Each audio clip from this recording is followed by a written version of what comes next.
కర్ణాటకను heroine Ranya Rao gold smuggling case ఊపేస్తోంది. ఎందుకంటే ఆమె తండ్రి డీజీపీ ర్యాంక్ అధికారి, police housing corporation DGP K Ramachandra Rao కూతురే ఈ రన్యారావు. ఈమె ప్రముఖ హీరోయిన్ కూడా. అయితే కె రామచంద్రరావు అసలు తండ్రి కాదు, మారు తండ్రి. ఇక ఈమె కిచ్చా సుదీప్ నటించిన మాణిక్య సినిమాలో కూడా మెరిసింది, మంచి హార్ట్ బ్యూటీ. అయితే సినిమాల ద్వారా వచ్చిన పాపులారిటీ కంటే రన్యారావు ఇప్పుడు బంగారం స్మగ్లింగ్ తో పాపులర్ అయింది. బెంగళూరులోని కెంపెగౌడ ఎయిర్పోర్ట్ లో రాత్రి దుబాయ్ నుంచి ఎమిరేట్ ఫ్లైట్ దిగింది రన్యారావు.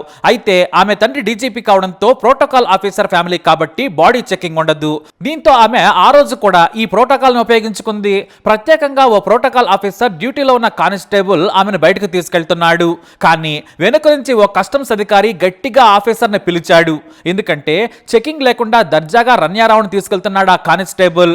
ఆ అధికారి దూరం నుంచి ఆమెకు ప్రోటోకాల్ సౌకర్యం ఉందని చెప్పాడు. కానీ సదరు కస్టమ్స్ ఆఫీసర్ మాత్రం ఆమెను వెనక్కి తీసుకురా అన్నాడు. గట్టిగా చెప్పడంతో సరేనని ఆమెను వెనక్కి తీసుకొచ్చాడు ఆ కానిస్టేబుల్. దీంతో అందరినీ పంపించాక ప్రత్యేకంగా ఆమెను గదిలోకి తీసుకెళ్లి లేడీస్ తో చెకింగ్ చేయించాడు ఆ అధికారి. ఇంకేముంది, నడుముకి ఏకంగా ఎల్టీఈ తీవ్రవాదులు బాంబులు పెట్టినట్లుగా గోల్డ్ బిస్కెట్లున్న 2 బెల్ట్లను ధరించింది రన్యారావు. ఆ బంగారం చూసి అందరూ షాక్ అయ్యారు. ఎందుకంటే రన్యారావు అక్కడ ఫేమస్ హీరోయిన్, పైగా డీజీపీ కూతురు. మొత్తం బంగారం తూకం వేయగా 14.2 కేజీలు తేలింది. అంత బరువును క్యారీ చేయడం అంటే సులువేం కాదు. ఇక కస్టమ్స్ అధికారులు వెంటనే మీడియాకు లీక్ చేశారు. ఆమెను అరెస్ట్ చేసి రాత్రికి రాత్రి ఎయిర్పోర్ట్ పోలీస్ స్టేషన్కు తరలించేశారు. ఆ మరునాడు వార్త బాంబులా పేలింది. డీజీపీ రామచంద్రరావు కూతురు బంగారం స్మగ్లింగ్తో దొరికింది అని. అయితే డీజీపీ రామచంద్రరావు మాత్రం టైమ్స్ ఆఫ్ ఇండియా జర్నలిస్ట్కి ఇంటర్వ్యూ ఇచ్చారు. నాకేం సంబంధం లేదు, రన్యారావుతో నాకు అసలే సంబంధం లేదు, ఆమె పెళ్లి చేసుకుని వెళ్ళిపోయింది, మాకు ఆమెకు సరైన సంబంధాలే లేవు, ఈ బంగారం స్మగ్లింగ్తో నాకు ఎలాంటి లింకు లేదు, చట్ట ప్రకారమే ఆమెపై చర్యలుంటాయి, కస్టమ్స్ అధికారులు కేసు పెట్టారు, విచారణ సాగుతోంది అన్నారాయన. అయితే ఇక్కడే మరో ఆసక్తికరమైన విషయం తెలిసింది. అదేమిటంటే డీజీపీ రామచంద్రరావు మొదటి భార్య చనిపోయింది. దీంతో ఆయన రెండో పెళ్లి చేసుకున్నారు. కానీ ఆ రెండో భార్యకి తన మొదటి భర్తతో 2 కూతుళ్లున్నారు. వారిలో మొదటి కూతురే ఈ రన్యారావు. ఈమెకు డీజీపీ మారుతండ్రన్నమాట. కానీ అతని పలుకుబడిని కూడా ఆమె వాడుకుంది. అందుకే ఇప్పుడు రామచంద్రరావు ఈ వివాదానికి దూరంగా ఉంటున్నారు. రిటైర్మెంట్ సమయంలో అసలు ఈ పెంటెంట్ అనుకుంటున్నారు ఆయన. అయితే రన్యారావు ఇలా ఎయిర్పోర్ట్ లో దొరకడం వెనుక కూడా ఓ ఆసక్తికరమైన విషయం బయటకు వచ్చింది. రన్యారావు నెలలో 5-6 సార్లు దుబాయ్కి వెళ్తుంటుంది. అయితే తనకున్న ప్రోటోకాల్ ఫెసిలిటీని విచ్చలవిడిగా ఉపయోగించేది. ఆ క్రమంలోనే ఓ కస్టమ్స్ అధికారి ఆమెను నిలదీశాడు. మీకు ఈ ఫెసిలిటీ వర్తించదు, నార్మల్గా రావాలని కోరగా ఆమె గొడవ పెట్టుకుంది. ఆ క్రమంలోనే సీనియర్ అధికారి జోక్యం చేసుకుని రన్యారావుకు మద్దతుగా నిలిచాడు. ఆమె డీజీపీ కూతురని చెప్పాడు. కానీ ఆ గొడవంతా కూడా మనసులో పెట్టుకున్నాడు ఈ కస్టమ్స్ అధికారి. ఆమెపై నిఘా పెట్టాడు. తన మీద మాటల దాడిని ఆ రోజు తట్టుకోలేకపోయాడు. అందరి ముందు తనను తక్కువ చేసి మాట్లాడిందని సీరియస్ అయ్యారాయన. అసలు రన్యారావుకు దుబాయ్లో ఏం పని ఉంటుంది? నెలలో 4-5 సార్లు వెళ్ళొస్తుంది, అది కూడా ఖరీదైన ఎమిరేట్స్ ఫ్లైట్ లో. అలాగే ఆమె ప్రతిసారి వెళ్లేటప్పుడు ఏ డ్రెస్ లో వెళుతుందో వచ్చేటప్పుడు కూడా అదే డ్రెస్ లో వస్తుంది. పైగా ఆ డ్రెస్ చాలా లూజ్ గా ఉంది. ఏదో చేస్తుంది అనుకున్నాడు ఆ కస్టమ్స్ అధికారి. పాత గొడవను మనసులో పెట్టుకొని ఇదంతా కూడా నిఘా పెట్టాడు. ఇక టైం రానే వచ్చింది.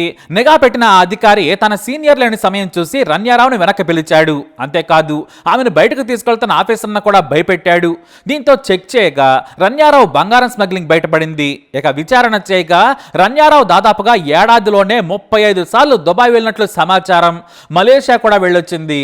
ఇంట్లో సోదాలు చేయగా మొత్తం బంగారం మయం, ఎక్కువగా బిస్కెట్ల రూపంలో ఉంది. మొత్తం వాటి విలువ 17 కోట్లు. ఎయిర్పోర్ట్ లో దొరికిన బంగారం విలువే 2.67 కోట్లు. అయితే చాలా రోజులుగా ఈ బంగారం స్మగ్లింగ్ చేస్తుందని విచారణలో తేలింది. ఈమె వెనుక బంగారం స్మగ్లింగ్ చేసే బడా నేతతో పాటు పెద్ద రింగే ఉన్నట్లు పోలీసుల విచారణలో తేలింది. తన తండ్రిని అడ్డం పెట్టుకుని భారీగా స్మగ్లింగ్ చేసిందని గుర్తించారు. అయితే ఓ కిలో బంగారానికి 5 లక్షల రూపాయల కమిషన్ తీసుకుంటుందట. అంటే ఒకసారి అలా వెళ్ళి ఇలా వస్తే 50 నుంచి 60 లక్షల రూపాయలు సంపాదిస్తుందన్నమాట. అంతేకాదు విమాన ఖర్చులు కూడా అదనం.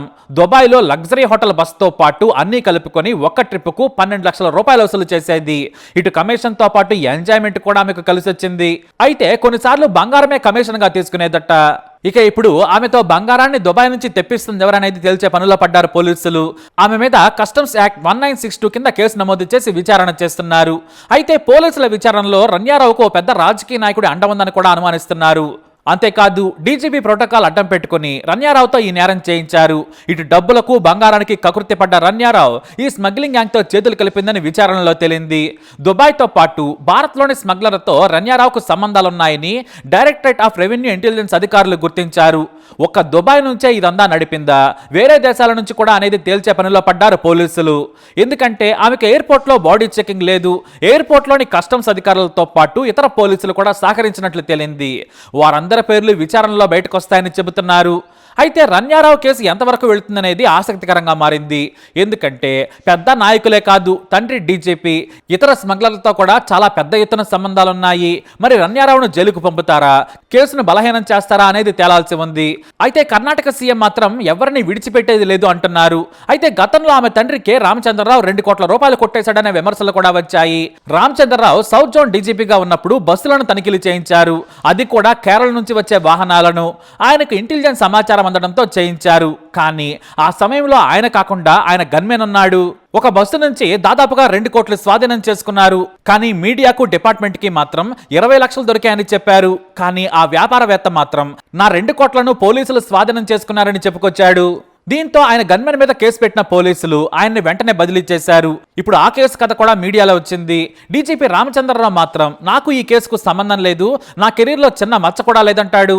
ఇక ఇప్పుడు జైల్లో ఉన్న రన్యారావు నుంచి నిజాలు రాబట్టేందుకు అధికారులు ప్రయత్నిస్తున్నారు. మరోవైపు ఆమె ఇంట్లో దొరికిన బంగారానికి కూడా లెక్కలు తెలిసే పనిలో పడ్డారు.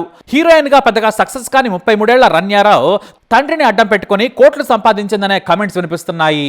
ఇక ఇదిలా ఉంటే ప్రస్తుతం రన్యారావు ఓ ఫోటో వైరల్ గా మారింది. అది చూస్తే పాపం అనిపిస్తోంది. కంటి కింద గాయాలు, ఉబికన మొహంతో ఆమె ఫోటోలో ఉంది. ఆమెను కస్టడీలోకి తీసుకుని విచారణ పేరుతో చిత్రహింసలు పెట్టారా అనే అనుమానం కలుగుతోంది. దీనిపై కర్ణాటక మహిళా కమిషన్ ఆగ్రహం వ్యక్తం చేసింది.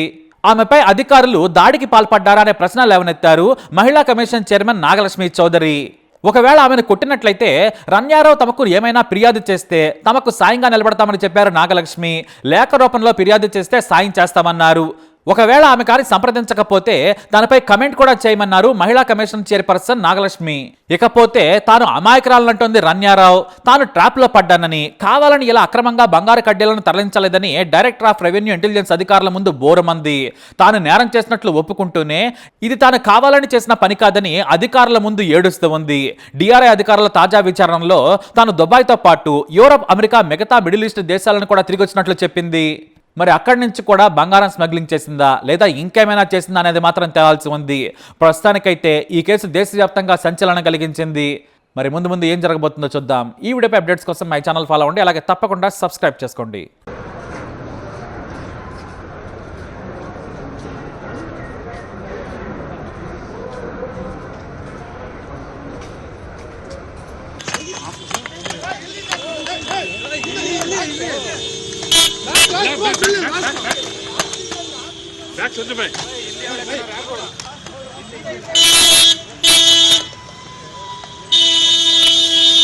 चल चल चल छोड़ मत।